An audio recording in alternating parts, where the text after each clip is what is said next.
Hello, everybody that is watching. Good to have you watching.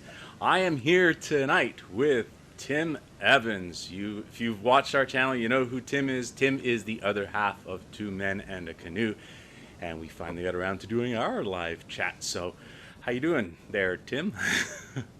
Hey, it's wonderful over here. How do you like being stuck inside? Um, well, I prefer not to think of it as being stuck inside, as being helping out by being inside. Okay. Yes. How's that? That's a nicer way of putting it. Yeah. Uh, Although I have started to grow a COVID beard, just to Yeah. like instead of a playoff beard this year. It looks pretty good. I did try that after our last camping trip for about 3.5 weeks, and then I just couldn't take it anymore. It was just way too itchy. I could not deal with it. But anyway, so yeah, we're going to talk a bit about how we got started camping, and we'll answer any questions that you guys might have. So yeah, so let's just get into it. So you've been backcountry camping quite a long time, as have I, but we weren't always doing it together. How did you start?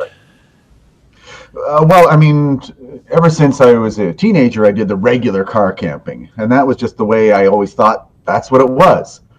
You go to the beach during the day, you come back, everyone plays music, and there's 25 people blasting music until the patrol comes around and tells you to turn the music down. And I thought that's all there was until it was like, I guess a bunch of people from work said, "We've got this, you want to go camping with us?"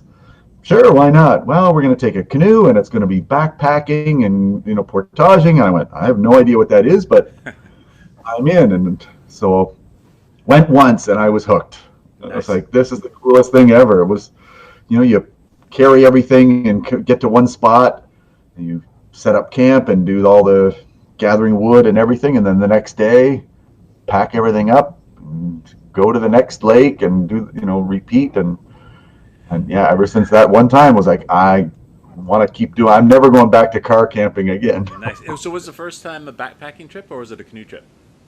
It was a canoe trip. It had Cool. several portages though, and some long ones. I mean, over 2K portages. Yeah, So maybe not the best way to introduce a lot of new people, but for exactly. me, it was fine. Nice. Um, and when did you get your first canoe? Because I guess that Pelican that you had, was that your first one? Yes, loved that canoe though. It was just because the only problem I've ever had with canoes is if they're tippy and you sit in them and you oh. So I love that canoe because it was big and nice and easy to paddle. You never had to worry about that, but a little on the heavy side for Yeah, a portaging. little bit on the heavy side. I don't think we ever did it single. You might have taken it solo, but I know when we started I did. camping, we were always carrying it together because it I think weighs 85 pounds if you look at the specs for it. That's heavy. Yeah, until you busted the front seat on it. Yeah, yeah. We'll talk about seats in a minute. I've broken two seats. um, yeah. So our first camping trip together. I don't know how many years ago that was now. Like probably 8, 9 years ago, something like that. At least I think. Probably more, but And it was on Kingscott Lake. We camped at the site, the very top of Kingscott Lake. We paddled up there, okay. and I believe it was October. It was a nice fall trip, so that was pretty cool. And that's a great spot. I love that place. Yeah, yeah. And then we started doing it sort of. We did a spring trip, we did a fall trip, spring trip, fall trip, and we started adding more and more trips in there. We threw in a summer one. Yeah, that's right. And then I started filming it. I thought, oh, I should start filming this stuff because it's good stories. So I started filming. So that's how Two Men in a Canoe, the YouTube channel, was created. And then you also have your own YouTube channel, Tim the Camping Guy. Yes, so if I do a lot of solo stuff too. So when I go out by myself, it's a whole different thing of, yeah, I'll do some video too and just show people that you can go out by yourself and do it either easily or, uh, I don't take things too seriously. So Yeah, you'll see a lot of stuff where I'm playing, forest frisbee golf, and I'll have an inflatable floaty lounge chair that I'll bring and float out in the lake with it. So Nice. We got a couple of questions actually here. We've got well, basically, how long we've both been backcountry camping. So we kind of answered that. So probably 9 or 10 years at least, I think. Yeah, I Well, think together, so. anyways. I mean, obviously, I've been backcountry camping. The first trip was when I was like 19, so 30 years. It's a long time. So 15 years. Was that 15? Yeah, exactly. Okay, this question. I think I know what the answer to this question is. Somebody's asking you specifically, Tim. Uh, would you like to camp in a tent-style tent? I did try it Yes, once, you did. and I will reserve judgment because the tent itself was okay, but I definitely think I would much prefer to have an inflatable mattress to sleep on inside the Yeah, tent you because could. the tent itself, it didn't give me enough cushion. But the being up in the air and the tent part itself was Oh, fine. okay, cool. That's good. Let's see what else we got here. How did we meet? We were working together actually. We both did financial services. Tim still does. I no longer do. I went to school for video production, so now I've been able to combine video with everything else that I do, which has been awesome. Um, do we carry duct or other kind of repair tape? And if so, what is our preference? I I don't know you normally know. carry it, but we happened to have it. Fortunately, I think I had a roll with me the time we broke the front seat in the Pelican canoe. We were We broke. well, okay. It was plastic, and it had started. There was stress cracks on it already. It was cracking, and then we were pushing offshore after we were gathering some wood, and it just detached from the edges, and I went flying back into the canoe. And that, but we still, of course, had to paddle out when we left. So I had some duct tape, and we kind of duct taped it together. It kind of worked. Uh, let's see. It was funny, but we needed video. Was that? Oh yeah, yeah. We didn't video of that. Unfortunately, that would have been really cool. Um, oh, somebody said they would try the tensile tent, but they would not want to portage with the ratchet straps. Yeah, the tensile tents are awesome, but they're heavier than a normal tent because you do have to carry the ratchet straps. Although there are, you can actually get away with the smaller ones with tying to the points of the triangle off and using one ratchet to save weight, but it's a little bit more tricky. That's all. But yeah. Um, so let's talk about some of the what's start with your most enjoyable or the funnest or the most memorable camping trip you've had, and then we'll talk a bit about some of the challenging ones that I know that we've had. Ah, Or do you that's have a or tough do you one. have a favorite place to go? No, I really don't. It's one of those things. It's most people trying to pick their favorite child, I guess, which most families is pretty easy. But One of your children is in the room with you, right? Right now. hey, And the hey, other I'm one not might be getting into watching, that. so you better. I'm just saying in most families. But no, it. I mean, I've had so many different types of trips that we've gone on. I mean, there's such a thing as you pack all of your gear into a canoe Yeah. and you just paddle for 15 minutes and you get to where you want to go. And you go, wow, I'm here. And you pull up to a nice sandy beach area where your site is. And I'm like, wow, this is nice. I can just relax all weekend. And then other times you go, I'm going to do a nice long trip where I'm going to be portaging, carrying stuff, going up and make it a real physical, demanding trip. And so they're completely different. And yeah, I mean, I like both of them. And there have been so many lakes that I've been to that I like. There's lots of things that I would combine. Yeah. I could get this lake with this campsite, but also this scenery and have this location. Yeah. I know you like fishing, so I know some of the ones that you when we're trying to choose, depending on the time of year when we're trying to choose places to go, like Little Hay Lake is one of your favorites for fishing, right? Bass fishing in the summer, Yeah. yes. Yeah. Uh, yeah, because I know I'm going to catch fish. I don't have to bring a lot of food up, and it's just fun because I know I'm going to catch Yeah. fish.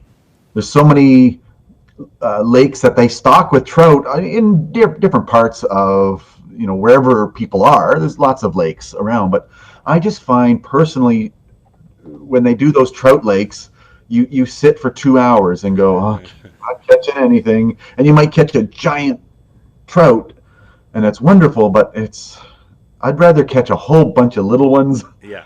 and not keep anything. Yeah. It's just Cool. Couple of quick questions here. Oh, Tim, what are your favorite puzzles to do when you're camping? I do a lot of puzzles. I will admit that. It's just something that it's fun to relax when even if you've gone for a hike or just you do whatever. I'm just going to chill for a little while, sit by the lake and look out and enjoy the sounds and the scenery. I mean, that's one of my favorite things is to just sit Yeah. and listen to the sound. But generally, I like doing, the Sudoku puzzles and the jumbles and the word finds and some of the uh, little skill challenges that they do. And that gives us, once you're finished the puzzles, we have fire starting material. Exactly. Yeah, which is pretty cool. Uh, let's see. Oh, also, we play Family Feud a lot. For years, you brought your Family Feud from the board game, but it's like, what year was that? Because Oh, I don't know, but 20 years ago, at anyways. least, yeah. And it was very difficult answering the questions because you would say, name a celebrity that, and you're going, oh crap, okay, let's see, 20, 30 years ago, who would have been a popular celebrity? How did we like going from the Pelican canoe to lighter canoe? I loved it. But even your lighter canoe is still heavier than mine.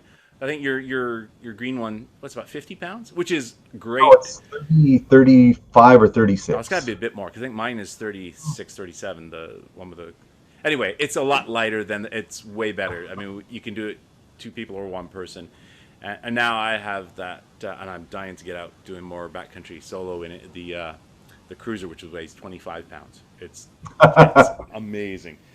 Yeah, Well, I mean, when the amount of times that we go up, and if I go by myself, I mean, at some point you go, I'm going to make that investment into a Kevlar. yeah, exactly. Yeah, I bought it direct from the factory, one of those little imperfect things. So right. Yeah, I'm like, okay, good deal. I didn't realize that I was. I don't know what do you call it? Like when a picture straightener, I guess. But the imperfection in your canoe is the front air ballast, that for flotation. It's instead of being nice and straight, it's crooked, and I'm usually sitting in the front when we're in it, and just it's in my line of sight the whole time. It just annoys me. It's like that needs to be straightened. That needs to be straightened. But it was half price. And I went, I can't Yeah, refuse that. exactly. No, absolutely. How often do we canoe in the Kawarthas? We've tended to do that in spring mostly because that's when ice out is earlier there than it is further north. But it's nice. Yes. I've gone there a few times myself as well, and it's nice. You gotta. It's nice when you can get away from the cottages. Unfortunately, there's cottages there. It feels like we discovered some really nice sites. We did a tour around. What lake were we on? Was that? I think it was Wolf Lake and then Oh no, that Crab was Lake. that was the one off of Long Lake, that you portage to that we buzzard. Remember we? Okay. Yeah, and there was one. There was one really really nice site, sort of on the top of this hill, overlooking the lake, but right across is a cottage, and it's just, I love this site, but it's a cottage right there. Kind of spoils it. But yeah, when ice is frozen further north, it was always a good spot to go Yeah, when you get out. I don't know how good it would be in the middle of July when there are motorboats going by all over the place. it might. Yeah, it might not be quite as. Oh, I think we may have. Are we frozen? Oh no, we're good. Um, let's see. What do we got here? How much time do we take to plan a trip? Sometimes we plan. Sometimes we just go. Especially if we're going to a place that we've been before. It's just a matter of just going. Um, Well, but I know we have a lot of issues with uh, how many people are on a certain lake at on a certain weekend. Yeah. So you used to be able to go online and go, okay, this lake has 5 campsites. So if 4 people are already booked, we're going, okay, I don't want to go because I don't want to end up getting that 5th site, which is horrible in the bushes with nothing but stumps. Yeah. Yeah. So we go, let's plan to go somewhere else. Yeah, So hopefully they'll change that reservation system. They're closed right now. They have time to change that reservation system, the new one, which nobody seems to like. What else we got here? Okay, somebody's asking us about winter camping, but before we go to the winter camping, I do want to talk about our most challenging trips. Do you have any in mind that have been the most challenging? There's 2 that come to my mind that were challenging. Oh yes. One was more fun than the other. Well, should we start with the Norway one and work our way back to the fun? Sure, yeah. I think many people have guessed Norway because they've seen it. But yes, let's talk about that one. Norway Lake, beautiful lake. It is, and we've been there several times, and it's a nice scenic little paddle. It's down the Sunday Creek. It's nice and easy to. You see lots of scenery, lots of animals, birds, and things are usually going down. It's so peaceful. It's a beautiful canoe trip, and it's nice and easy. It's about 45-minute paddle down Sunday Creek. Yep. Yes. So it was a perfect place to take new people who've never been before. Make it nice and easy. Yeah. So there's these little rodents, well, big rodents, called beavers. They like to make dams. And when we got put in this time, there was plenty of water. I was surprised how much water there was. It was great, because sometimes it's low water. And then we get to this beaver dam. And on the other side of this beaver dam, there's, like, no water. It was manageable, but... manageable for like 10 meters at a time. Like that was the issue. It was like, oh, it seems like it'll be okay, and then it just got worse. Yeah. And worse, and we're going, okay, well, we've made it this far. Maybe it'll get better. Yeah, it doesn't get better. So yeah, that's that issue of at what point do you turn around and go back? At what point have you gone so far that you might as well go forward? So we had to portage. If you haven't seen the video, it's a paddle through hell. We portaged through that marsh, and I'm always curious what the people at the top of the visitor center looking down, because they'd see us. They would have seen us for 5 hours lugging our canoe and our packs across this marsh. It was just, and then we had a thunderstorm right in the middle of this too. Well, we were a little worried because we're kind of out in a plain area, and the shrub and stuff was up pretty high, and you're kind of walking through all this stuff, and we're going, okay, we can't really run There's for no cover. Shelter, no, nothing. So, but luckily, it didn't come right over us. Yeah, that was crazy. That was one of the hardest things we've done, I think. You were just exhausted by the time we got to the camp. And then 5 hours later. Yeah, I think it was a total of 5.5 hours. It was crazy. And but once we were there, we figured, okay, we got 3 days, we won't worry about it until we have to go out. Going out wasn't quite as bad. We ended up getting out of the canoe and pulling it with ropes. It was still a little tricky, but it was less time. Yeah. Let's take the canoe out for a drag. Pretty much, yeah. So you had a rope on one side of the creek. Yeah. I had a rope on the other side of the creek, both attached to the canoe. Yeah. But forever you're trying to figure out where to step because you've got the scrubs and the shrubs and the stuff that every once in a while you'd hit a little hole, drop right in, and yeah, that was crazy. What would be your second most challenging? Well, that would definitely be Madawaska. Yes, that's what I was thinking too. That was more fun challenging. It was a long trip, but we ended up, I think it's 8 kilometers in a straight line, but that river winds and winds and winds, so it's about, I think 12, I think I measured it on Google Earth, it's about 12 kilometers if you go wiggling. But there was 5 beaver dams, plus an old bridge that we had to portage around, or get over. Not really portage, get over. Every kilometer, it seemed, there was another beaver dam. Yeah. And I was amazed at some of the structures of these beaver dams, though. Oh, yeah. They weren't just little things that were, you just, bring your canoe over. Some of them were, I don't know, like 2 meters high. Yeah, that We had to- one we big had- one was crazy. Yeah. It's funny though. The bigger one was actually the easier. Well, easier because you could get out of the canoe and drag it up and over. Some of the ones that were smaller, there's nowhere to get out. You're kind of balancing on the edge of their little sticks, hoping you don't fall in.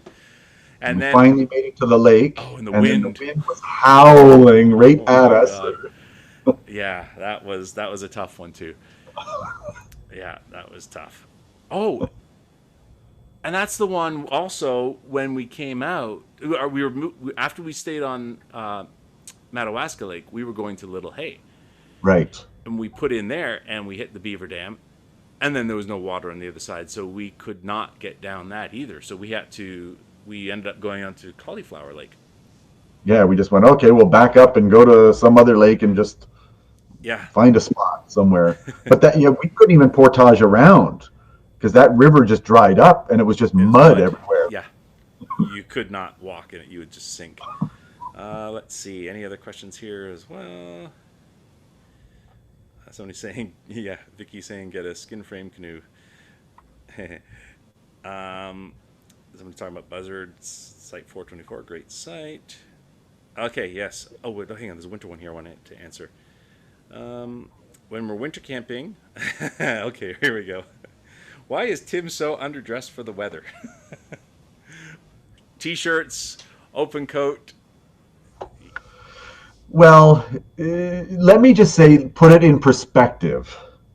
If it's -5 and you're out hiking, I'll have a t-shirt on and maybe a sweater on top of that and a coat on top of that, or or 4 layers of different things. So as you get hiking and you get warm, I mean, you do not want to sweat. Yeah. So you take off a coat, and then okay, it's not that cold out.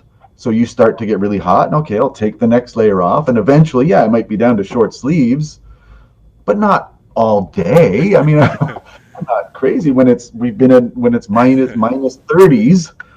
Okay, I'm not in a short sleeve shirt then.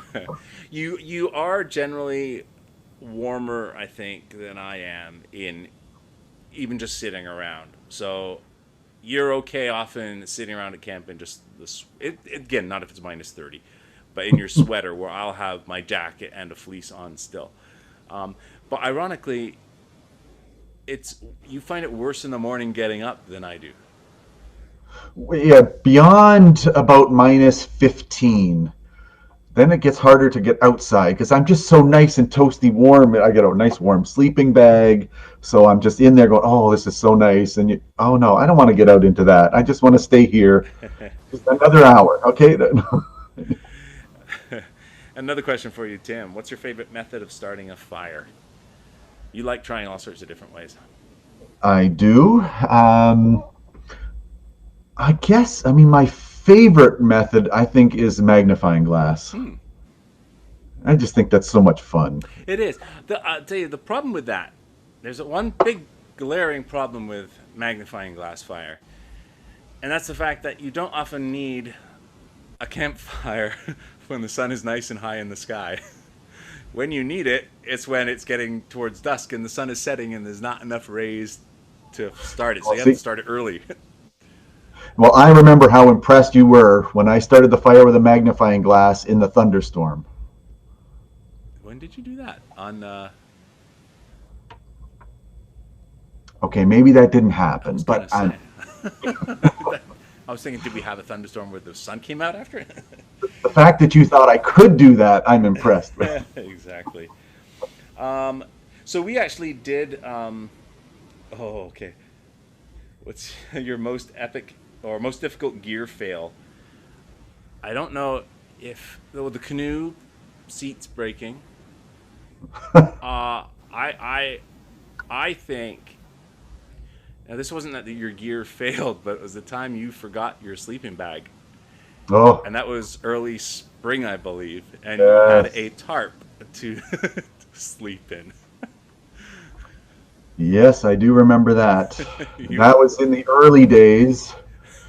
Yeah, that was a chilly weekend. I do remember that. So that's after that trip, Checklist. I instituted a checklist. And went, okay, tent, check. Sleeping bag, check. Paddles, check. Oh, Because we that's forgot another thing. paddles before too. It's like, oh, luckily we knew it somewhere. We could stop at a Canadian Tire on the way or something and buy some paddles. So Yeah. we, at least we knew it then. But yeah, so checklist must do now. So, So we're talking about starting fires. We actually did a challenge. Was it last spring? We did a challenge. You and me starting a fire with a flint.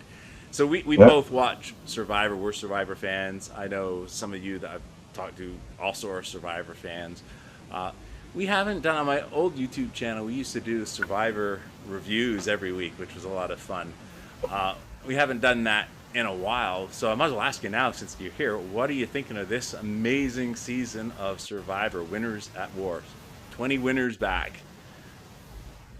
Well, I mean, definitely, this is the most fun of a season so far. I mean, it is because they're all winners. You can't con these people anymore. Yeah. There were always, followers and leaders, and there you could tell the sheep early that were easy to control and easy to follow. And now it's like, oh, that's not going to work now. So it changes And so it's much. been amazing watching how good they are at playing, but also how epically they can fail too. Sandra, who's won, she's the only person who's won it twice. After this season, somebody else will have won twice. But she made the biggest mistake ever. She offered an immunity idol to someone so that that person, so that she'd be safe and she could choose who to vote out of everybody else, because Sandra didn't want to be the one to make somebody else go home. So of course, if somebody gives you their immunity idol, what should you do? You should vote them out, and that's exactly what happened. It was amazing. And rename them Eric. That's right, yeah. And then this last episode, there was one guy thought perhaps something on the podium where Jeff stood was an immunity idol, and he went to grab That's it, a good try. and it wouldn't come off. But exactly, why not? Why wouldn't you try? So He pretty much knew he was going home anyways. yeah. So I'm hoping I can convince. I'm sort of friends with Sugar Kuiper, who used to be on. She was on a couple of seasons of Survivor. I really would love to do one of these live chats with her. So I'm going to ask her, see what she says. Then we'll talk mostly about Survivor, and we'll talk about outdoors, what it's like being outdoors on Survivor, if I can convince her to do one of these chats. Let's see, we got a few more questions here. Let's see. Where's one place you would love to camp and haven't yet?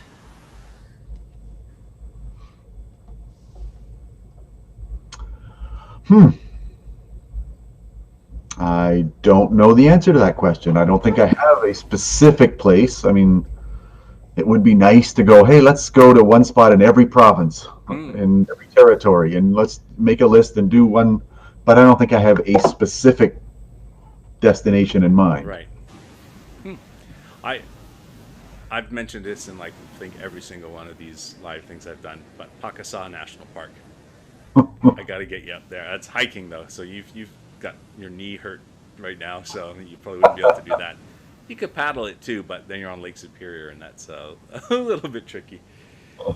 But that's an amazing, amazing place. Let's see.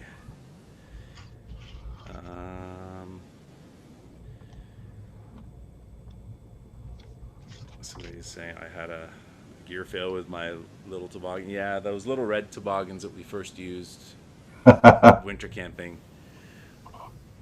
Yeah, don't invest in one of the proper ones. It's well worth it. Winter camping. So yeah, that's something we decided we would try. So I don't know, we've been doing it for at least 5 years, maybe more. But we decided, hey, let's try winter camping. And I mean, I got to admit, the first time I wasn't properly dressed for it, and it was a little bit tough. But it's an amazing time of year. It's fantastic. And again, we did it the right way, though.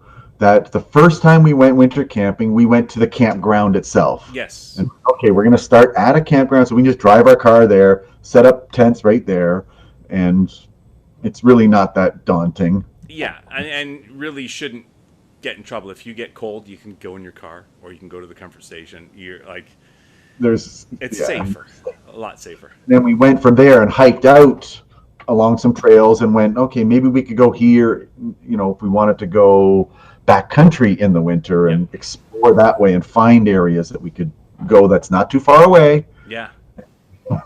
Yeah. No, it's a lot of fun. It's very different. It's there's no bugs. That's one of the best things about it, I think. Um, and yeah, I love it. I mean, I'm dying to get out now that we're into spring. But winter camping is it's just amazing too. And I'll bring up a question about animals too, the different animals that we've seen. But winter camping, you do tend to see a lot of the smaller game that's out there. You've Yeah. seen, the hare, the pine marten, and the gray jays and chickadees, and all those kind of things. It's You see way more animals in the winter. It's just I think because there's no leaves on the trees, you can actually see them. They're not hidden. That's probably one of the things. Yeah. flock of wild turkeys we Oh, saw. there's yeah, tons of animals.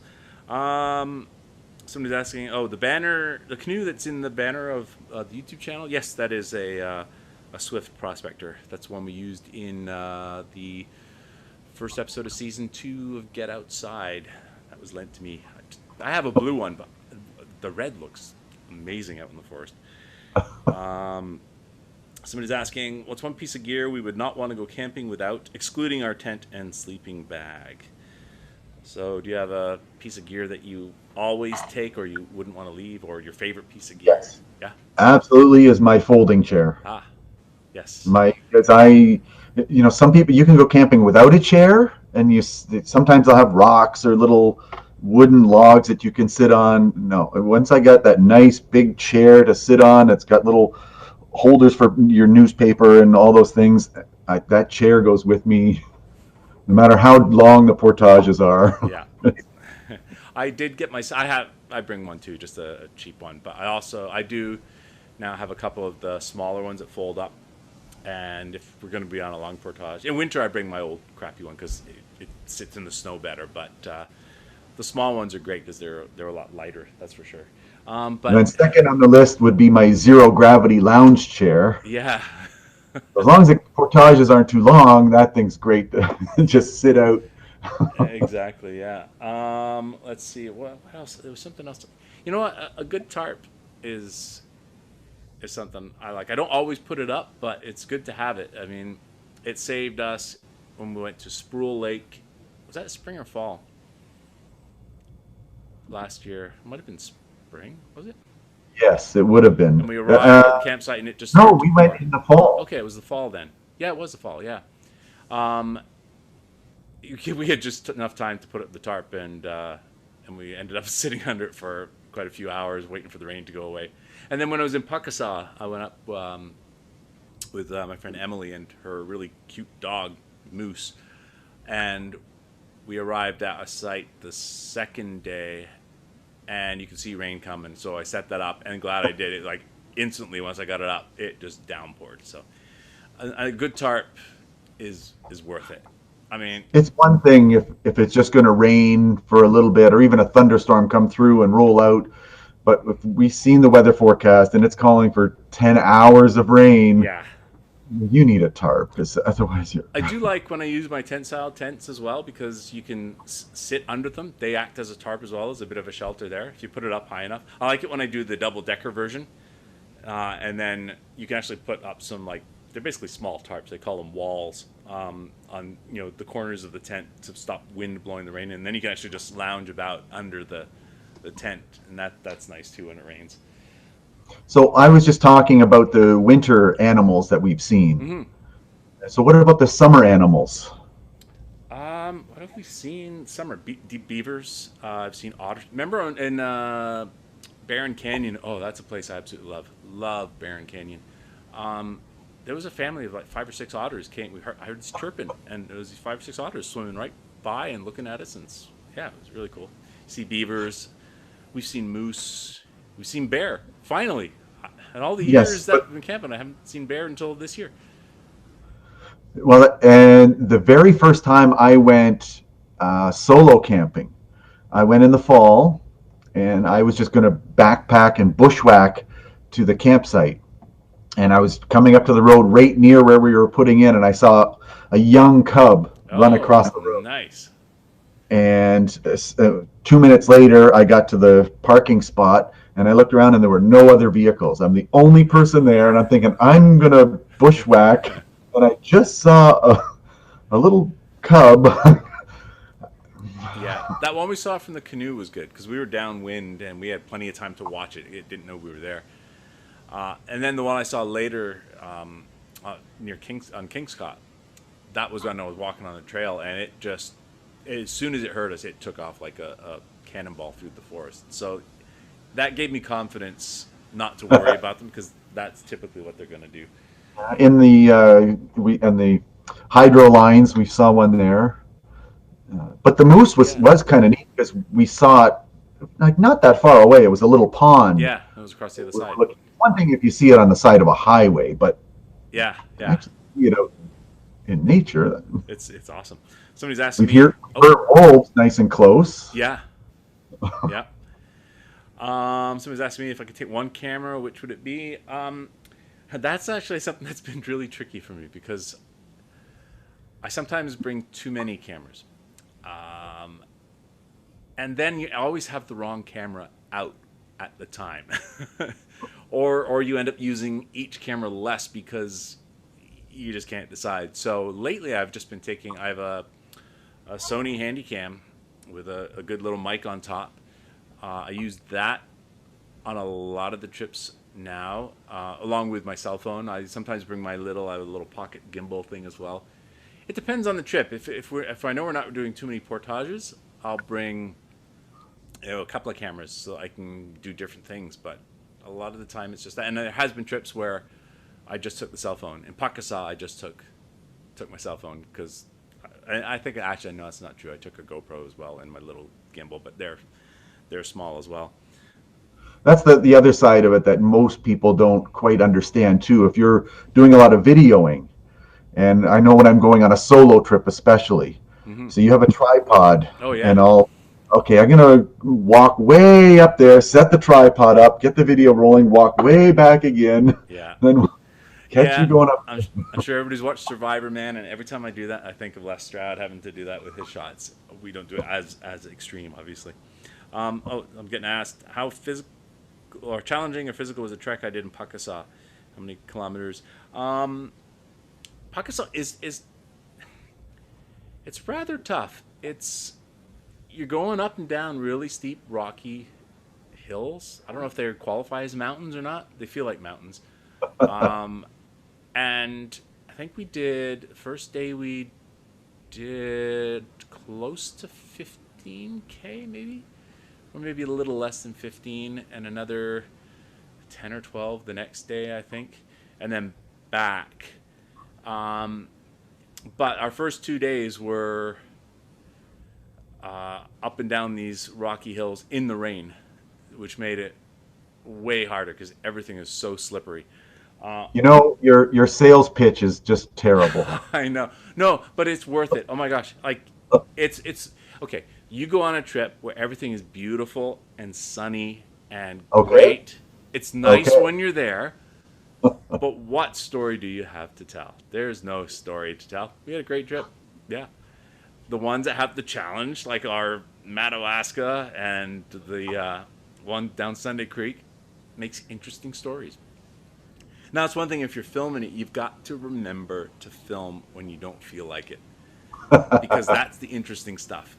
Like, it's crap when you're in it. You really don't feel like pulling out your camera and filming it, but it's amazing to tell the story of that. So, and Pakistan too. There's one photo I have. It's just the photo. I'm standing on the top of the hills on our way out, looking out over the hills through over the forest. Beautiful sunny day on our last day, or second last day. And that's when I realized, if you look at the map, I'm looking due east. There's not a road, not an access road, nothing for probably 100K. You're looking at pure wilderness, and that is an amazing feeling to realize this. Like, probably nobody's ever even walked in there. So that's a pretty cool feeling. So yeah, let's see. Anybody else have any more questions? If you do, quickly ask them. If not, we will wrap up shortly. How long have we been going? We've been going for Oh, good 40 minutes of chatting. So, uh, yeah, anybody have any other questions you'd like to ask us? Anything you'd like to say or ask me, Tim? No, I think I've covered everything that I can think of off the top of my head. So Yeah. I'm looking forward to going back out again. Hopefully, it'll be sooner rather than later. Yeah, I'm wondering when the next time we get out is. Uh, yeah, it's tough right now. For my mental health, I think I'm gonna have to get out at some point, even if it's going up to Crown Land. Obviously, I'd be careful about it if we're still supposed to be isolated. But yeah, But if you're by yourself in the wilderness, that's the safest place you can be too. ironically, yes, and that's the one thing we're not technically allowed to do. Um, but yeah, hopefully soon, because I need to get out. Just I gotta get out. Gotta get But out. we have to do our part too. We have to do what we're supposed to do and make sure we're setting the example that okay, everyone just do what you're supposed to do. Yeah. The Just get problem's going to come if it goes through May into June into July into August. Then people are going to get antsy and probably rightly so. But anyway, yeah. So let's. Do we have any? What's next? Trip? Yeah, somebody asked me. Yeah, we don't know what's next exactly. We don't know when we can go Nobody next. knows. Yeah, we'll find out. But I think. Oh, that's right. This week is Easter, right? So I don't know what people are doing on Sunday, but I think I might for Sunday. I won't have another live chat, but what I might do is a live. I did my presentation on how to film in the outdoors at the Outdoor Adventure Show. There was supposed to be another show in Ottawa that we were doing this month. Obviously, that's not happening, so I figure I might as well do that. I'll do my presentation on how to film in the outdoors live, so if anybody has any questions, they can ask. And so Sunday night, that is what I'm planning to do. But yeah, thank you for joining me, Tim. It's My not often pleasure. I just see you on a computer screen. Usually it's in person. But yeah, I'm sure we'll be chatting about Survivor more as. Oh, just another Survivor question for you. What do you think they're going to do for the finale? It's normally I live. They won't be doing it Yeah, live. I'm just assuming that it's going to be sort of a scaled down version where there's no crowd. It's just Maybe, each of them being far apart from each other and possibly, yeah. a really brief. Or they're all calling in like this, and Yeah, that's the other option. yeah. So that's going to be interesting. And the next season is delayed shooting right now. They aren't shooting that yet, so who knows what will happen with that. So. And that because we were saying that if they get pushed back, they can't just go, oh, we'll do it in the fall because that could be the rainy season where they're Exactly, yeah. shooting. Yeah. You don't know. Well, I guess we will find out. So that's it for tonight. Thank you all for joining us. I really appreciate everybody that's been watching us. It's good to be able to do something up here. Oh, 1 second, I just gotta set something up here. It's good to be able to do something and at least put something out for people to watch. Actually, I still have one video, our last winter camping video, I have to edit. So at some point, there will be another video. It's kind of depressing to edit a video of us camping when we're not able to get out there. But at some point, there will be another video. So hopefully you enjoy that one when it's out. And once again, thank you so much for joining us. And we'll see you the next time we do this. Thanks. They say. Bye-bye.